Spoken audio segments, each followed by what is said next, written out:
What's good, YouTube? It's your boy Mekhi back in the building, you feel me? Now, today, we got a Larry Bird video. It's 8 most arrogant Larry Bird moments. If you guys enjoy what I'm doing, make sure you like, comment, and subscribe. We trying to go to 2,000 subs, so make sure you subscribe if you enjoy my content. Without further ado, let's go ahead and get into it. So, number 1, super cold Larry Bird. Even a Larry Bird can have an off night, not performing on the highest standard, missing shots, not playing well in general.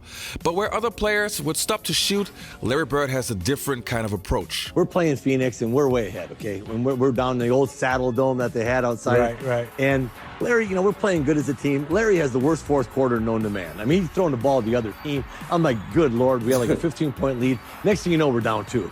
And I'm like, oh, how in the world are we going to lose this game? And Larry says, I'm going to bust the play. I'm going to shoot a 3. And I'm like, Birdie, it's just getting to overtime. I'm going to Robert. You know, Robert, we need to get into overtime, man. Trying to get this ship right because we're sinking, man. So, you know, Larry not only tells me that, he walked by the bench and says, you know, typical Birdie, just real slow, fixing to bust a 3 on your guys and go home. And so he breaks the play. Maxwell waits. Maxwell gets it to Bird. Bird turns and shoots, and Larry hits it.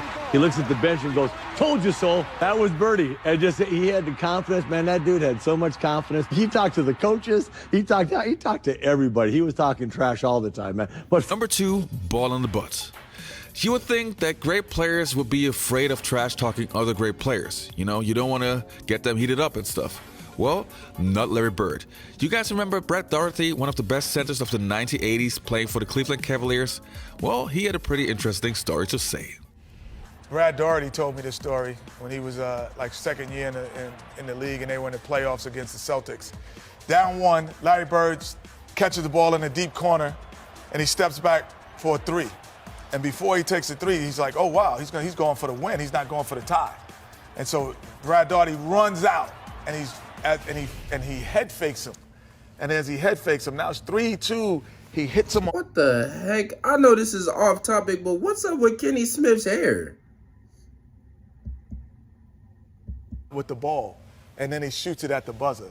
And the confidence that hit him on the butt as he flew by him trying to block a shot. That's wild. I'm like, there's no more confidence. Number 3, who comes in second? I guess that has to be one of the most iconic Larry Bird stories. But with other stories where you just have one witness, with that one, many people were present and many people say the same thing. So crazy story. You guys listen up. Let's check the clip. The All-Star game is in Dallas, the first three-point contest, and he just starts looking at guys, doesn't say a word, and people are getting kind of nervous. And then he finally speaks and says, I'm just looking to see who's going to finish second. Some pure trash talking and just general bravado. And the theatrics of it all was made for Larry. And Larry would back up his boast by not only winning the contest, but blowing away the competition with a phenomenal shooting display.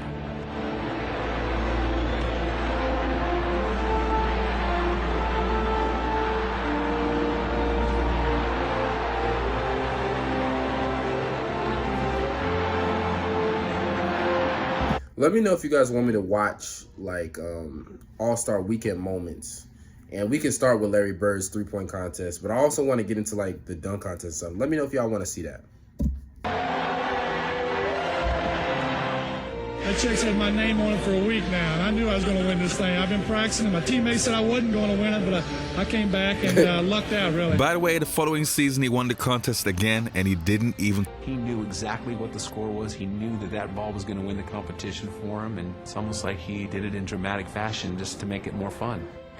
I also liked how humble he was, too. Sometimes, like we all know, like, he would say things like that at that time, but he was also very humble as well. So I also admired that from him, too.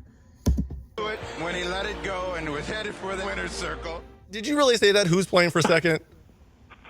Yeah, I did. I sort of felt bad because I didn't realize there's so much tension on it. You know, I'm out there every day in front of these fans. And who were some of the guys? Who were some of the guys in the competition at that time when you walked in? Who was in that field? You know, come on, coach. You know. No, I don't really remember. Number 4, the left-handed game. That is actually one of the craziest stories I've ever heard in my entire life. I love this story too, man. That's incredible. I've never heard an NBA player do something like this before, and it's absolutely insane. As a professional, you should be able to shoot with the right hand and dribble the ball with the right and the left hand, so being both-handed. But Larry Bird took that theory to a different level. That guy got so bored that he said he would play an entire game with his left hand, or at least 3/4, and still performed on the craziest level. At the end of one of the trips, he had accomplished every goal. We hadn't lost a game on the trip.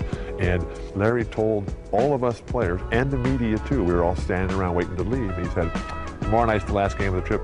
I'm going to play this one left-handed at least through 3/4.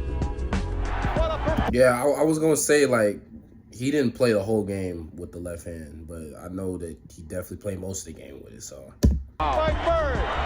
And at the end of 3/4, the next night in Portland against poor Jerome Kersey, he had 27 points left-handed. And it was a remarkable performance. Next on my list, number 5, heat check / coach's lap. That has to be my favorite Larry Bird story of all time. That is not only arrogant, that is just on a different kind of level. I think that probably has to be the most arrogant story that ever happened in the NBA. And who did it? Well, Larry Bird.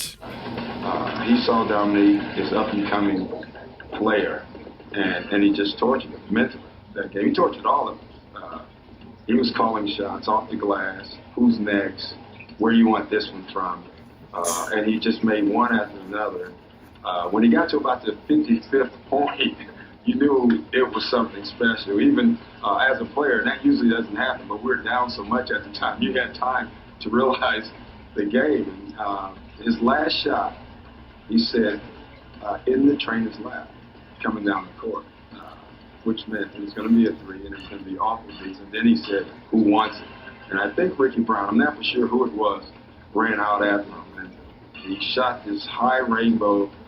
It goes in. Ricky bumps into him and actually he knocks him on our trainer's lap. So it was exactly what he said. It was an accident, but it was almost fate. And they show a shot of our bench. Cliff Livingstone and Eddie Johnson are standing up giving each other high fives. I'm not even gonna lie to you. If I was a coach and my team is celebrating for the other team hitting a game winner like that for Larry Bird, I would be so mad, bro. I'll be so mad. But one question that I do have from you guys is, what was Larry Bird's quote unquote weakness? What was something that, like, coming into the league, he didn't really have as good as he did at the end of his career? Because players develop throughout their whole career. So maybe Larry Bird was a complete player, but there was something in his game that wasn't all the way there coming into the league than when he left the league. So that's my question to the Larry Bird fans out there. What was a weakness that he had in his game in the beginning of his career? I want to know. I'm curious. Number 6, you should have gone for 60. So we've just witnessed the game of the Boston Celtics versus the Atlanta Hawks, so Larry Bird's 60-point game. That game was crazy on so many levels, but what is even crazier, a few days prior, Kevin Mekhi broke the franchise record, which was, I think, 56 for the Boston Celtics. You know what? Just roll the clip because you got to listen to that for yourself. We do have video of this. It lasted about 9 days, as a matter of fact. Yes, it did. This was me getting 56 there against Detroit. That's something you don't see often right there, was a skinny Quinn Buckman. And there I go, getting 56, feeling pretty good about myself. And it was 9 days later. As a matter of fact, towards the end of the game, Larry came up to me and said, I said, I'm going to come out. It was minute and a half or 2 minutes ago in the game. Larry said, were you crazy? I said, I'm had enough, man. We're ahead. And he goes, if I get that hot, I'm not stopping. Well, 9 days later, he got that hot. I said, you stopping? He said, no. Number 7, XMen down. If you are a fan of the 1980s, then of course you remember Xavier McDaniel, one of the toughest guys in the entire NBA. One of the few guys you didn't want to mess with because that guy was not only talk, that guy was the real deal. But Larry Bird still didn't care. Check this one out. They called a timeout. He said, you know I'm going to get it. And I said, I know, I'm going to be waiting. And during the timeout, I'm going through a play, and I was, all right, this is what we're going to run. All right, then you get the ball, you go over here, and you pass to Kevin, then you go to the corner. And Robert, you come over. Then about that time, Larry steps in and says, Coach, why don't you just give me the ball and tell everybody to get out of the way? No, After the timeout, we walked back on the court, and Larry was going down to his position, so he tells Xavier, says, I'm getting the ball. Yeah, he said, I'm going to get it right here. I'm going to shoot it right in your face. 10 seconds. 5, and Bird has the basketball. Look out. With 2 defenders, bro? 2 defenders? Crazy. Seconds on the clock. And, you know, he was like, I didn't mean to leave 2 seconds on the clock. And I walked back to the sideline like, damn. Larry Bird just phenomenal the way that he will contribute in the clutch time after. All right, number 8 is a bonus. I hope you enjoyed the video. I'll see you next time, and enjoy. There's the play of the game right there. Larry used to come in the locker rooms. He'd be getting his ankles taped, and he'd say, you know, hey, ball boy, run in and go find the scoring record in this building. You know, he needed those kind of challenges. Anybody better than Larry Bird? No, Larry's probably the best trash talker. You know the best thing about Larry now? He's so buttoned down now. He's just like, I didn't do that. Man, that guy lies. He was the best trash talker, and he denies everything. Yeah, man. I mean, like I said, I really admire how like humble Larry Bird is. Even some like certain interviews back then, he would deny some of that stuff, or he would try to be humble. You know, he would try to be like, oh, it's just great competition. You know, I respect those guys and all that stuff. Like that's how Larry Bird was, but. You know how he is, So, yeah, man, I hope you guys enjoyed this video. Please make sure you like, comment, and subscribe. Until my next video, I will see you guys.